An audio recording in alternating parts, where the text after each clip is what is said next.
ಮನಸ್ಸುಗಳ ಭಾವನೆಗಳಿಗೆ ಅಕ್ಷರ ರೂಪ ಕೊಟ್ಟು ಅದನ್ನ ಗ್ರೀಟಿಂಗ್ ಕಾರ್ಡ್ಗಳ ಮೂಲಕ ನೀಡಲಾಗುತ್ತೆ.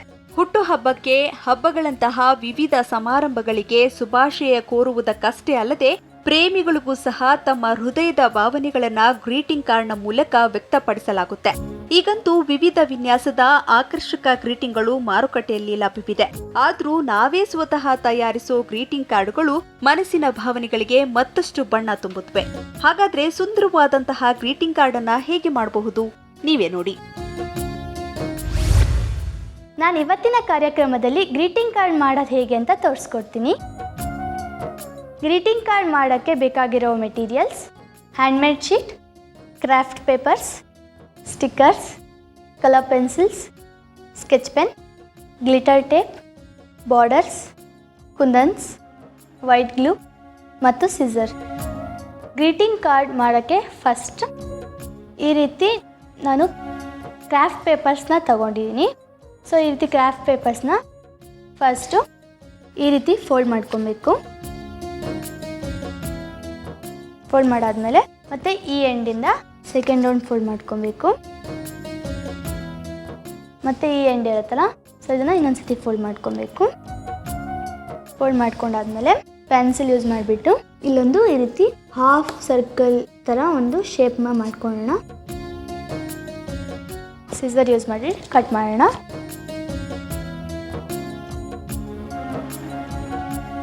ಕ್ಲೀನಾಗಿ ಕಟ್ ಮಾಡಬೇಕು. ಈ ರೀತಿ ಕಟ್ ಮಾಡಿದ್ಮೇಲೆ ಇನ್ನು ಓಪನ್ ಮಾಡಿದ್ರೆ ಈ ರೀತಿ ಫ್ಲವರ್ ಥರ ಆಗುತ್ತೆ. ಸೊ ಇವಾಗ ನಾನು ಸ್ಕೆಚ್ ಪೆನ್ನ ಯೂಸ್ ಮಾಡಿಬಿಟ್ಟು ಇದರಲ್ಲಿ ಫಸ್ಟು ಈ ಎಡ್ಜಸ್ಗೆ ಫ್ಲವರ್ದು ಬಾರ್ಡರ್ ಥರ ಕೊಡೋಣ. ಸ್ವಲ್ಪ ತಿಕ್ಕಾಗಿರಲಿ ಬಾರ್ಡರು.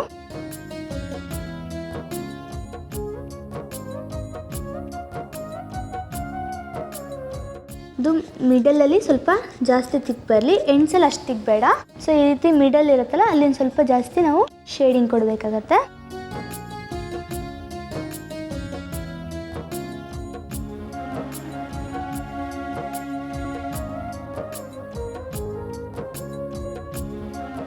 ಈ ಲಾಸ್ಟ್ 2 ಪೆಟಲ್ಸ್ನ ಕವರ್ ಮಾಡೋದು ಬೇಡ. ಈಗ ನಾನು ಕಲರ್ ಪೆನ್ಸಿಲ್ಸ್ನ ಯೂಸ್ ಮಾಡಿಬಿಟ್ಟು ಒಳಗಡೆ ಶೇಡಿಂಗ್ ಹೆಂಗೆ ಕೊಡೋದಂತ ಹೇಳ್ಕೊಡ್ತೀನಿ.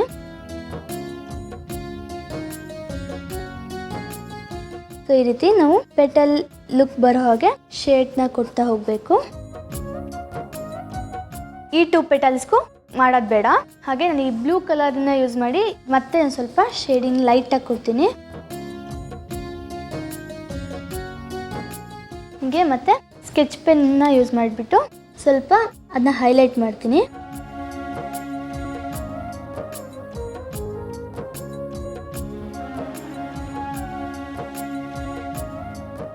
ಈ ಥರ ಸ್ಟ್ರೈಪ್ಸ್ ಕೊಡಬೇಕು. ಸೊ ಆಗ ಈ ರೀತಿ ಆಗುತ್ತೆ. ಆಮೇಲೆ ನೆಕ್ಸ್ಟು ನಮ್ಮ ಲೆಫ್ಟ್ ಹ್ಯಾಂಡ್ ಸೈಡಲ್ಲಿರೋ ಕವರ್ ಮಾಡದೇ ಇರೋವಂಥ ಪೆಟಲ್ನ ಕಟ್ ಮಾಡಿಬಿಡೋಣ.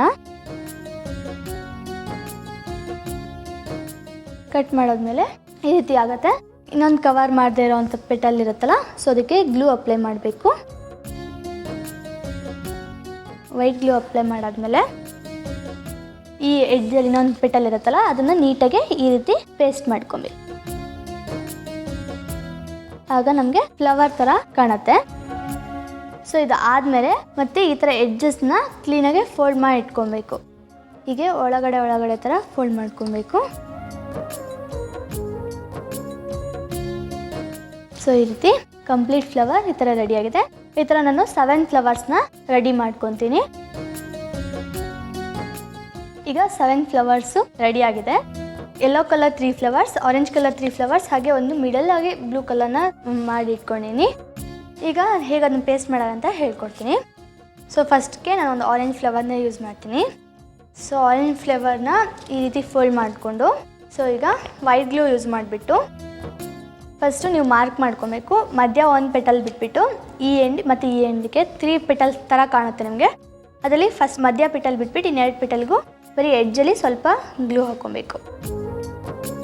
ಹಿಂಗೆ ಹಾಕೊಂಡಾದ್ಮೇಲೆ ಈಗ ನಾನು 2 ಯೆಲ್ಲೋ ಕಲರ್ ಪೆಟಲ್ ತೊಗೊತೀನಿ. ಸೊ ಈಗ ನಾನಿಲ್ಲಿ ಗ್ರೀನ್ ಕಲರ್ ಪೆಟಲ್ನ ಈ ರೀತಿ ನಾವು ಪೇಸ್ಟ್ ಮಾಡ್ಕೊಬೇಕು. ಹಾಗೆ ಇನ್ನೊಂದು ಯೆಲ್ಲೋ ಕಲರ್ ಪೆಟಲ್ನ ಈ ರೀತಿ ಪೇಸ್ಟ್ ಮಾಡ್ಕೊಬೇಕು. ಸೊ ಈ ರೀತಿ ಪೇಸ್ಟ್ ಆದಮೇಲೆ ನೆಕ್ಸ್ಟ್ ಈಗ ಮಿಡಲಿಂದ 3 ಕಲರ್ಸ್ ಉಳಿಯುತ್ತೆ. ಸೊ ಈಗ ಆರೆಂಜ್ ಕಲರ್ ಒಂದು ಬಾಕಿ ಇರುತ್ತೆ. ಸೊ ಅದಕ್ಕೆ ಫಸ್ಟು ಸ್ವಲ್ಪ ಗ್ಲೂ ಹಾಕ್ಕೊಬೇಕು. ಮತ್ತು ಅದಕ್ಕೆ ನೆಕ್ಸ್ಟ್ ಇರೋ ಅಂಥ ಯೆಲ್ಲೋ ಕಲರ್ ಪೆಟಲ್ಸ್ಗೂ ಫಸ್ಟ್ ಪೆಟಲ್ಗಳಿಗೆ ಮಾತ್ರ ಗ್ಲೂ ಹಾಕ್ಕೊಬೇಕು. ಈ ರೀತಿ ಒಂದು ಬ್ಲೂ ಕಲರ್ ಮಿಡಲ್ ಫ್ಲವರ್ನ ಈ 3ಕ್ಕೂ ಆಗೋ ರೀತಿ ಪೇಸ್ಟ್ ಮಾಡ್ಕೊತೀನಿ. ಮಿಡಲ್ ಒಂದೇ ಒಂದು ಬಿಟ್ಬಿಟ್ಟು ಮತ್ತು ಇಲ್ಲಿ ಅಂದರೆ ಇವಾಗ ಯೆಲ್ಲೋ ಕಲರ್ ಒಂದು ಪೆಟಲ್ಲು ಮತ್ತು ಬ್ಲೂ ಕಲರ್ ಒಂದು ಪೆಟಲ್, ಮತ್ತು ಈ ಕಡೆನೂ ಅಷ್ಟೇ ಯೆಲ್ಲೋ ಕಲರ್ ಒಂದು ಪೆಟಲ್ಲು, ಬ್ಲೂ ಕಲರ್ ಒಂದು ಪೆಟಲ್ಗೆ ಗ್ಲೂ ಹಾಕ್ಕೊಬೇಕು. ಮಧ್ಯ ಒಂದು ಬ್ಲೂ ಬಿಟ್ಬಿಟ್ಟು ಮತ್ತು ಯೆಲ್ಲೋ ಕಲರ್ದು ಲಾಸ್ಟ್ಗಳನ್ನ ಬಿಟ್ಬಿಡ್ಬೇಕು. ಇನ್ನೆಲ್ಲದಕ್ಕೂ ಗ್ಲೂ ಅಪ್ಲೈ ಮಾಡಬೇಕು. ಈಗ ನಾನು ಆರೆಂಜ್ ಕಲರ್ ಫ್ಲವರ್ಸ್ನ ತೊಗೊಂಡು ಅದನ್ನು ಸೇಮ್ ಈ ರೀತಿ ಪೇಸ್ಟ್ ಮಾಡ್ಕೊತೀನಿ. ಮತ್ತು ಬ್ಲೂ ಕಲರ್ ಇರುತ್ತಲ್ಲ, ಸೊ ಅದಕ್ಕೆ ಸ್ವಲ್ಪ ಗ್ಲೂ ಹಾಕ್ಕೊಂಡು ಆಮೇಲೆ ಈ orange colour next blue colour next ಇರೋದಕ್ಕೆ ಗ್ಲೂ ಹಾಕ್ಕೊಬೇಕು. ಆಮೇಲೆ ಲಾಸ್ಟ್ ಒಂದು ಯೆಲ್ಲೋ ಕಲರ್ ಉಳಿದಿರುತ್ತಲ್ಲ ಅದನ್ನು ಈ ರೀತಿ ಪೇಸ್ಟ್ ಮಾಡ್ಕೊಬೇಕು. ಈಗ ಫ್ಲವರ್ಸ್ನೆಲ್ಲ ಪೇಸ್ಟ್ ಮಾಡಾದ್ಮೇಲೆ ಇದು ಡ್ರೈ ಆಗೋಕ್ಕೆ ಒಂದು 5 to 10 ಮಿನಿಟ್ಸ್ ಬೇಕು. ಸೊ ಇದು ಡ್ರೈ ಆಗೋಷ್ಟೊತ್ತಿಗೆ ನಾವು ಗ್ರೀಟಿಂಗ್ ಕವರ್ ಔಟರ್ ಕವರಿಂಗ್ ಮಾಡೋದು ಹೇಗೆ ಅಂತ ಹೇಳ್ತೀನಿ. ಇದಕ್ಕೆ ಈ ಥರ ಹ್ಯಾಂಡ್ಮೇಡ್ ಶೀಟ್ ತೊಗೊಂಡು ನಿಮ್ಗೆ ಯಾವ ಲೆಂತ್ಗೆ ಬೇಕೋ ಆ ಲೆಂತ್ಗೆ ಕಟ್ ಮಾಡ್ಕೊಬೇಕು. ನಿಮಗೆ ಗ್ರೀಟಿಂಗ್ ಕಾರ್ಡ್ ಯಾವ ಶೇಪಿಗೆ ಬೇಕೋ ಆ ಶೇಪ್ಗೂ ಕಟ್ ಮಾಡ್ಕೊಬೋದು. ಜಸ್ಟ್ ಒಂದು ಕಾರ್ಡ್ ಶೇಪ್ ಕಟ್ ಮಾಡ್ತೀನಿ.